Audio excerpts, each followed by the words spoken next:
Palmolive Soap, your beauty hope, and Luster Cream Shampoo for soft, glamorous dream girl hair bring you Our Miss Brooks, starring Eve Arden.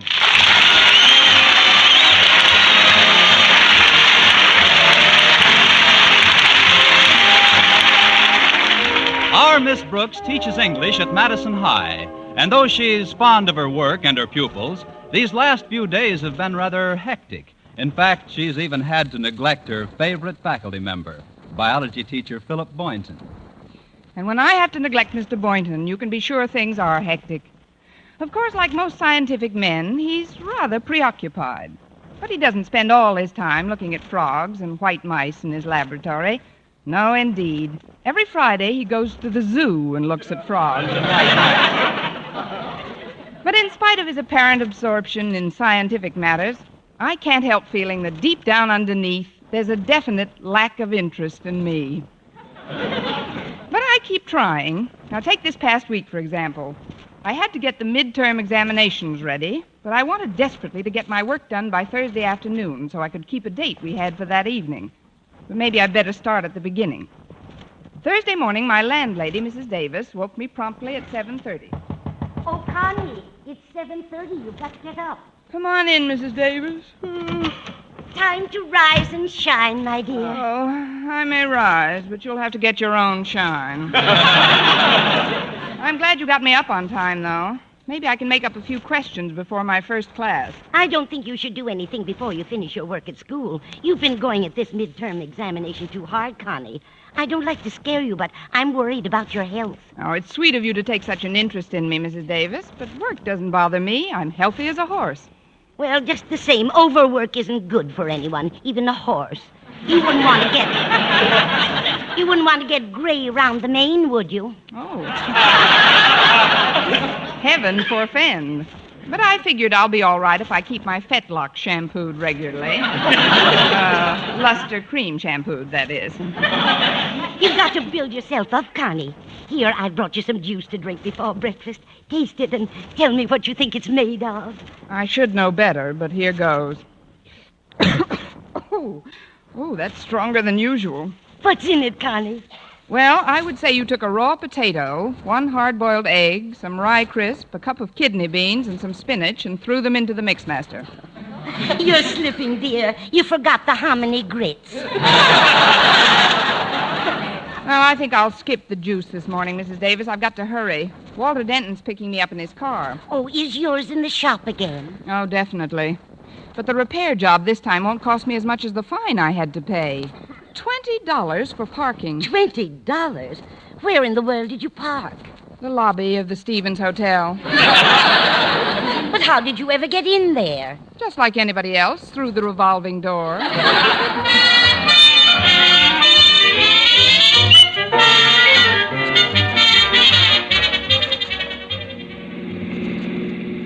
I'm glad you picked me up early, Walter. I've got some work to get done before my first class. Oh, that's all right, Miss Brooks. Glad to be of service. But did you say you've got work to do before your first class? Yes, Walter, I'm preparing questions for your midterm exams. It's rather difficult getting the right ones. Well, if I may make a suggestion, why don't you forget about the difficult questions and think up the simple ones? That would make it easier on you, wouldn't it? Yes, but frankly, I question your motives. I wasn't thinking of myself, Miss Brooks. It's just that I've been looking at you while I'm driving here out of the corner of my eye, sort of, and, well, you... Walter, look out for that truck! Oh! Sorry. Guess I looked out of the wrong corner. Anyway, I've noticed that you've changed a little. Changed, Walter? Yeah. I remember when you first got to Madison High, Miss Brooks. You were so vibrant.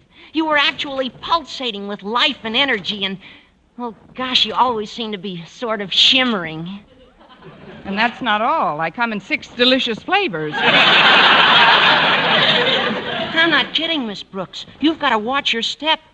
How long do you think the bloom of youth will cling to your cheeks? It's all according to how you put it on, Walter. I hope you don't think I'm being too personal, Miss Brooks, but as I look at you, I can't help thinking of something. What's that? Did you ever drive out in the country and come to an old deserted pasture? Well... And did you ever see at the end of the pasture one lonely old horse with sad brown eyes, staring over the fence rail. I knew I should have shampooed those fetlocks. I'm not comparing you to a horse, Miss Brooks. I know, Walter. I'm not fast enough. No, it's just the look the horse gets in his eye when he's all worn out. As if to say, I've done my work, and now I'm old. Just an old, tired, beat-up, lonely horse with nothing to show for my years of faithful service. It's his own fault. When he was young, he probably made a man's neck out of himself.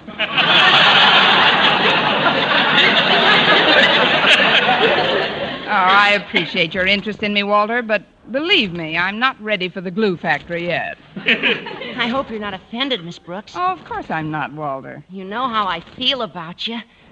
Gosh, I think you're a thoroughbred. I mean, I just don't want you to get run down. I won't, Walter. I'm used to hard work. I've been working since I was a young girl. Really? I didn't think they let girls work way back in those days. That is, what kind of work did you do then? I helped my mother mostly.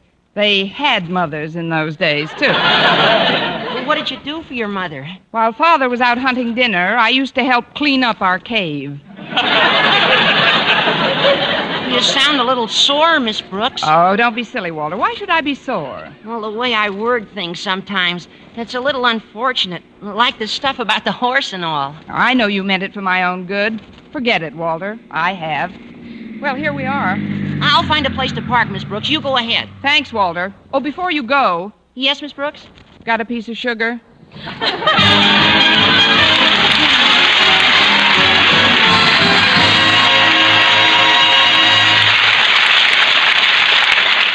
Our Miss Brooks, starring Eve Arden, will continue in just a moment. But first, here is Vern Smith with an important announcement.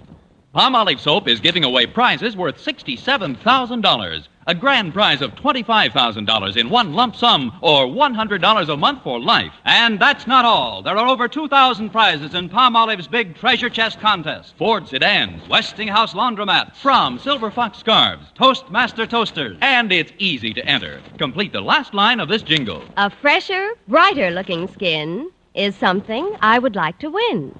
I'll get Palmolive soap today.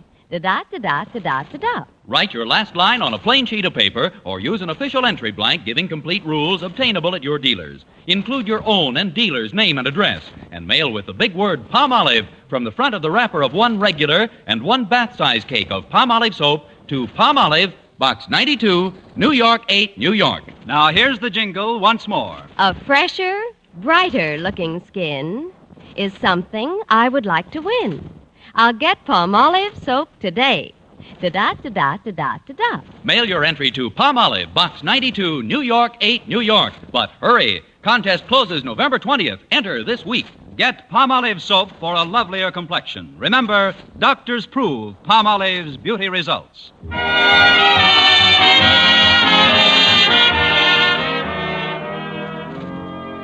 Daddy, you're the principal of this school, and you've got to do something about it. About what, Harriet? About what I've been talking about. Miss Brooks overworking. I was talking to Walter Denton, and he told me that Mrs. Davis told him that Miss Brooks is just killing herself. But, Harriet, Now, one way to scare a woman into doing something, or not doing something for that matter, is to make her think she's losing her looks. And another way is to get her interested in doing something other than the thing you want her to stop doing. It's as simple as that. That isn't simple enough. What are you talking about, Harriet? Look, Dad. We've got to try and get Miss Brooks interested in something outside of schoolwork. Now, I'll talk to Mr. Boynton first. Then as soon as I find Miss Brooks, I'll send her in here to talk to you. Agreed? Absolutely not. Good. I knew you'd see it my way.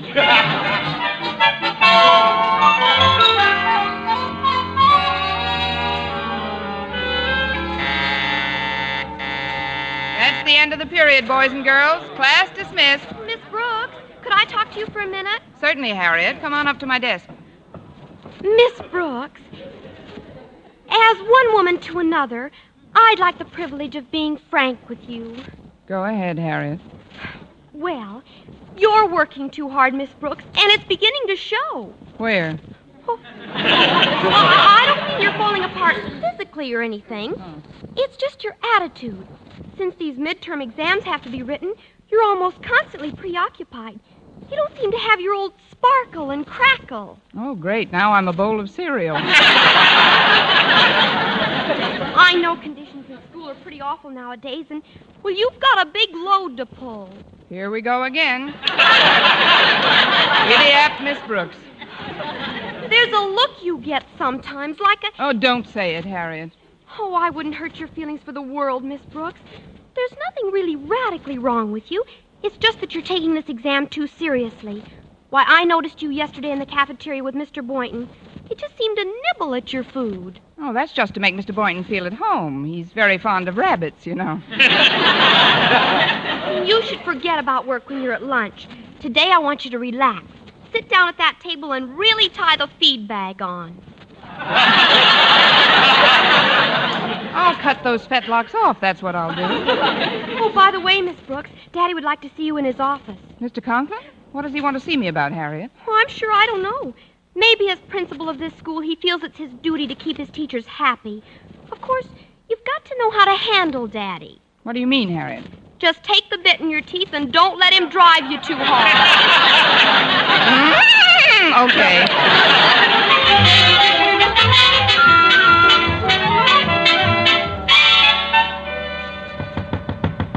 Come in.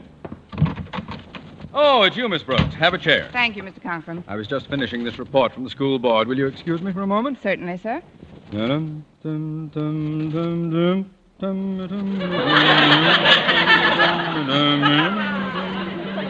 Oh, she is so.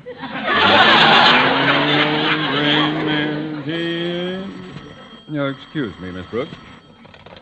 Hello? Hello, is that you, Osgood? Oh, yes, my dear. I'm glad you got my message to call me back. I just wanted to remind you that this afternoon we're going, you know where for tea? Oh, you mean to Mrs. Davis's. I haven't seen Margaret in ever so long. Miss Brooks will be there, too, won't she? Yes, Martha. That's the purpose of the little gathering, to help that party get her mind off. Well, that is, she's been working quite hard lately, and she looks like... That is her face. Confound it, Martha. I can't talk now. Oh, sure you can, Mr. Conklin. Just make believe I'm deaf, too. I'll call you later, Martha. Goodbye. Goodbye, Osgood. Oh, just one thing. Yes? If you see Miss Brooks, don't say anything about our dropping in today. Let's surprise her. Yes, Martha. Goodbye. That was my wife. She sends her regards, Miss Brooks. Oh, thank you, Mr. Conklin. No doubt you're wondering why I sent for you. Well, I'll be brief. During the war, my outfit had the most consistently high morale of any unit in Camp Bobrick, Ohio. Now, what has all this to do with you, you ask? A reasonable question. What has all this to do with you? I really don't know, Mr. Conklin. Of course you don't. Now, take the time we ran out of ping-pong balls. It was nobody's fault. As supply officer in charge of the post exchange, I had discharged my duties faithfully. But still, there it was. No ping-pong balls. There were murmurings from the men. Muttering and discontent swept through the recreation hall. But I refused to be thrown into a panic. Do you know what I did, Miss Brooks? I made those men use their heads. Weren't they a little big for ping pong? I mean, how, Mr. Conklin? By finding another hobby. And that's what I called you here to tell you, Miss Brooks. You've got to find a hobby. Oh, but I have a hobby, Mr. Conklin. Oh, what is it? Collecting a biology teacher. That is, Mr. Boynton and I go to the zoo every Friday. I'm afraid that isn't enough of a change for you, Miss Brooks. No, what you've got to do is learn how to relax. Have a good time. Oh, but Mr. Conklin... Don't interrupt. You've got to concentrate on some outside interest, Miss Brooks. Fun. That's what you've got to have. Fun and gaiety. You've just got to enjoy life more. Be merry. Laugh. Laugh!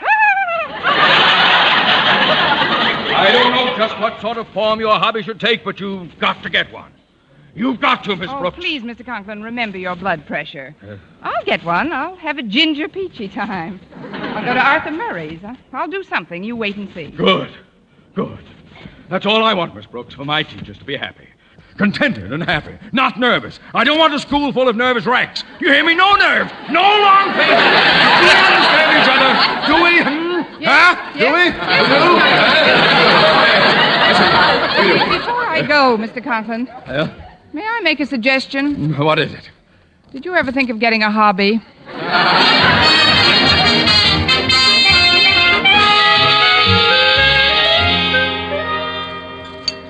cafeteria is pretty crowded today, Miss Brooks. I don't know how you managed to get this table. Oh, it wasn't hard, Mr. Boynton.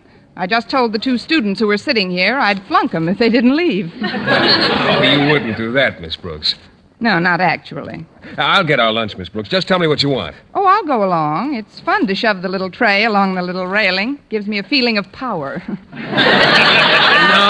I'd rather you sit here and take it easy. I've noticed how hard you've been working, Miss Brooks, and now that I see you, there's something in your eyes lately that, well, I can't be specific, but they just seem to say... All these years of faithful service, and what have I got to show for it? Exactly. Now, I know you've got to get your exam questions set, but the race isn't always to the swift. You've been whipping yourself terribly. Oh, fine. Now I'm my own jockey. Now, I just want you to know, Miss Brooks, that if there's anything troubling you, anything at all, I'd be happy to have you cry on my shoulder. I'd rather laugh up your sleeve. I mean, laugh on your shoulder. Oh, look, Mr. Boynton, it's nice of you to be so concerned, but there's nothing wrong with me. You're right. There isn't a thing wrong with you that a good hobby won't cure. Yes, I know. And I've thought of a wonderful hobby. What's that, Miss Brooks? It's called short ribs of beef and boiled potato. Would you get me some? Why, certainly. You hold our places here, and I'll be right back. Okay, Mr. Boynton. Well, let's see now. Where's that book of questions in English Lit? Maybe I can get a little work done while I'm waiting. Hi, Miss Brooks. Eat lunch yet? No, Walter, but Mr. Boynton's getting me some. Oh, then I won't sit down. Good. Have you seen Harriet Conklin? No, not since this morning, Walter. She seems to have noticed my disintegration, too. Really? Mine has been the swiftest decline since the fall of the Roman Empire. Tell me something, Miss Brooks. Did you ever collect stamps? No, I never did. Then you're in for a treat. See you later with my album. We'll put in a few hundred new specimens I just got. A few hundred? Oh, look, Walter, I'm allergic to mucilage. You better stop at the delicatessen and pick up a spare tongue. Yeah. Well, so long, Miss Brooks. I'll see you after school. So long, Walter. Oh, what's the use? I'll just have to lock myself in a room if I want to work. Hello, Miss Brooks. Have a nice chat with Daddy? Yes, Harriet, a nice apoplectic tete-a-tete. Your father told me to get a hobby. Have you hit on one yet? No, not yet. Oh, I'm glad. I've got one you'll just go mad for. Patternless crossword puzzles. I'll bring a big super special one over this afternoon. See you then, Miss Brooks. Goodbye, Harriet. And goodbye to my date with Mr. Boynton tonight. Oh, did someone mention my name? Oh, hello, Mr. Boynton. Say, those short ribs look good. Yes, they do. I hope you like to eat them the way I do. Plenty of horseradish. Don't mention it. Well, let's begin. Here's your dish, and here's your knife and fork. Oh, thank you. That was good. What's for dessert? Miss Brooks, you didn't bolt your lunch down already. I'm afraid I did, Mr. Boynton. I've got to get some work done before my afternoon classes. Well, this is terrible, Miss Brooks. You're all keyed up. Look, do you play chess? Not if I can help it, Mr. Boynton. Well, I'm not very good at it, but it's wonderful relaxation. I'd be happy to teach you if you... Yes, well, some other time, Mr. Boynton. Now, if you'll just hand me my check. Oh, that's all right, Miss Brooks. I'll pay your check for you. Oh, thanks, Mr. Boynton. You can give me the money later on.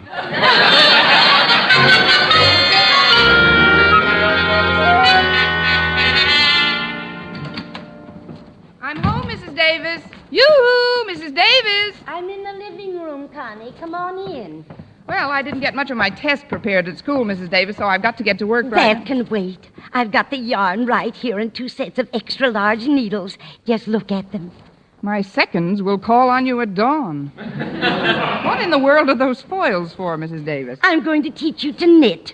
With this equipment, it won't be any time at all before you have yourself a nice Afghan. I don't want myself a nice Afghan. Give me an American boy every time. Knitting is just wonderful for the nerves, Connie. Just sit right here and help me roll this skein into a ball. Oh, but Mrs. Davis, I do it for you, Connie. Oh, all right. What do I do first? Just hold your hands about 6 inches apart. That's the girl. Now I'll start winding. Around and around and around and around and around and around and around and around and around and around and around and around and around. Why, what's the matter, Connie? Nothing. I just wanted to break the monotony. Now tell the truth, Connie. Isn't this fun? Oh, yes, indeed. This is more fun than drawing your fingernail over a slate. Now that we've got a ball, I'll show you how to cast on. Okay. What did you say, dear? Oh, it's the cat. Go away, Minerva. We're busy. Maybe she wants some milk. No, she just had her lunch. I made it for her myself. Maybe she wants some bicarbonate. Now, the first thing we do is catch the yarn onto one needle. So, like this, and like this. Oh, now don't unwind the yarn, Minerva. Be a good girl now. Yes, Minerva, be a good girl, and I'll boost you up to the goldfish bowl later on. Look, Mrs. Davis, if it's all the same to you, let's let Minerva knit for a while, and I'll play with the ball.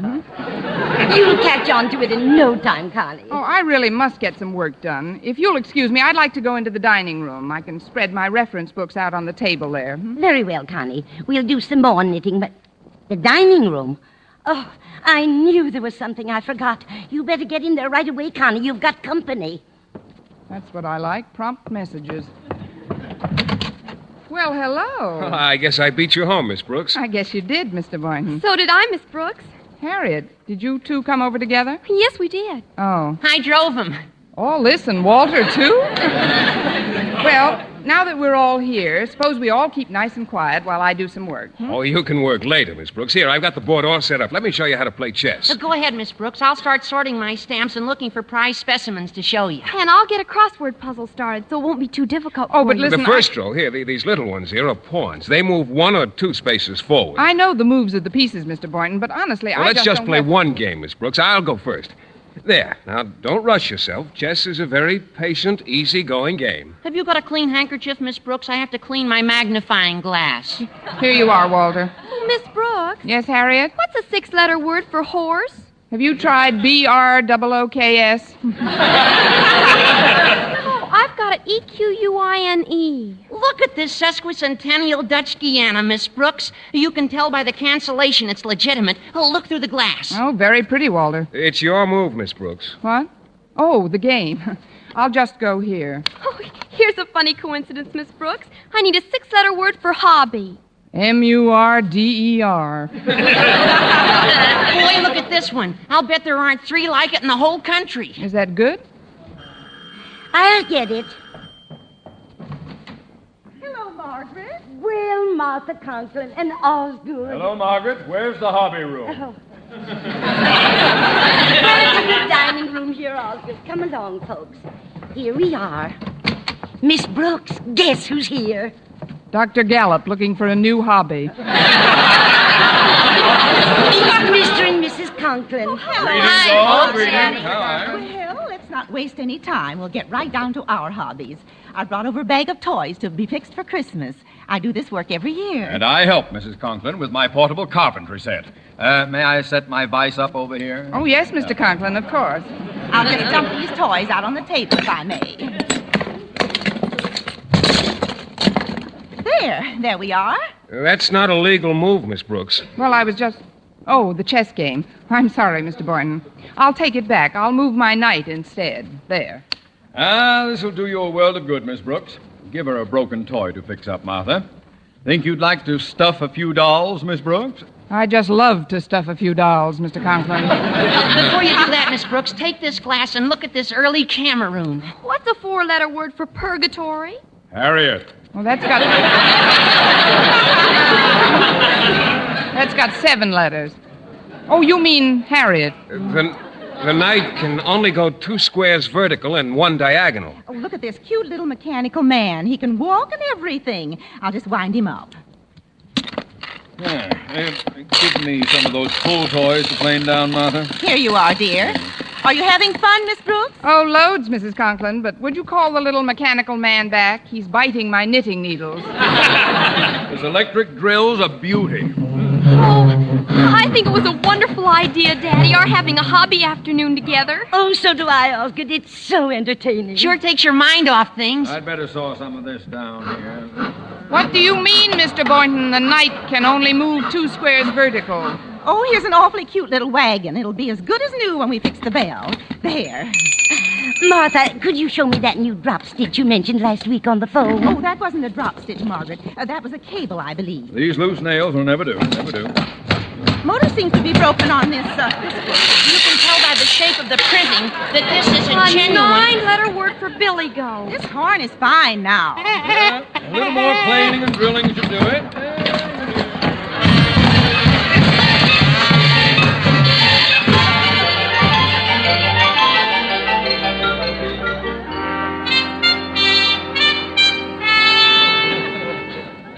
Well, that does it. The last toy is fixed. Yes, and the dolls are all stuffed and painted. It's been a lovely afternoon, Mrs. Davis. Thank you, Osgood. It was nice to have you over. Well, the main thing, of course, is that we were able to interest Miss Brooks in something that could take... Miss Brooks? Miss Brooks? She isn't here. Well, that's funny. Where could she be? I'll answer it. Hello? Hello, Mrs. Davis. This is Miss Brooks. Connie, where in the world are you? I've discovered a wonderful hobby, Mrs. Davis. What is it, Connie? Making up examination questions in the balcony of the Bijou.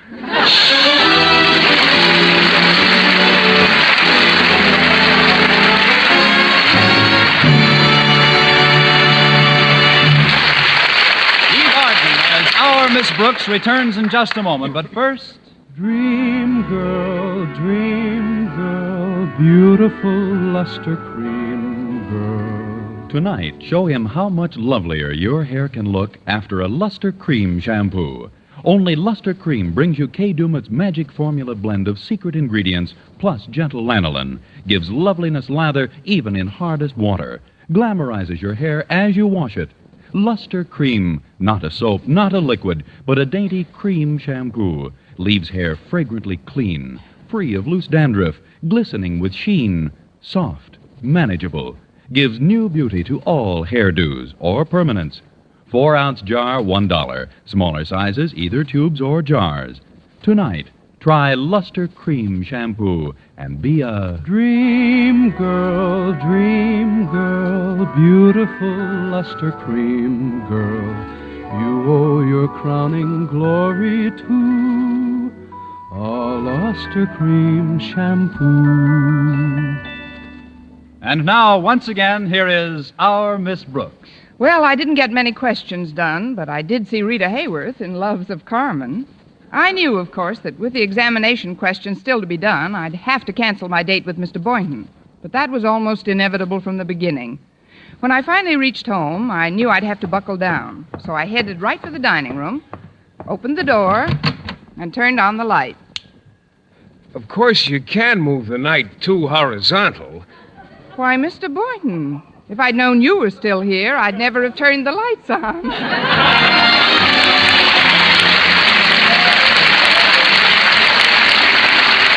Next week, tune in to another Our Miss Brooks show brought to you by Palmolive Soap, your beauty hope, and Luster Cream Shampoo for soft, glamorous dream girl hair.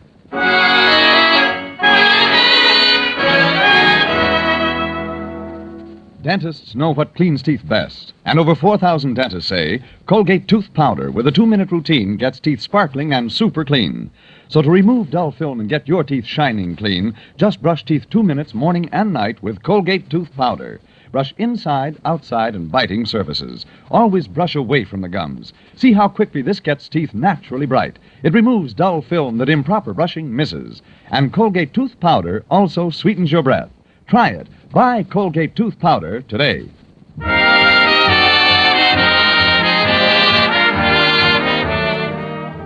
For mystery liberally sprinkled with laughs, listen to Mr. and Mrs. North. Tune in Tuesday evenings over most of these same stations. And be with us again next week at the same time for another comedy episode of Our Miss Brooks. Bob Lamont speaking. This is CBS, the Columbia Broadcasting System.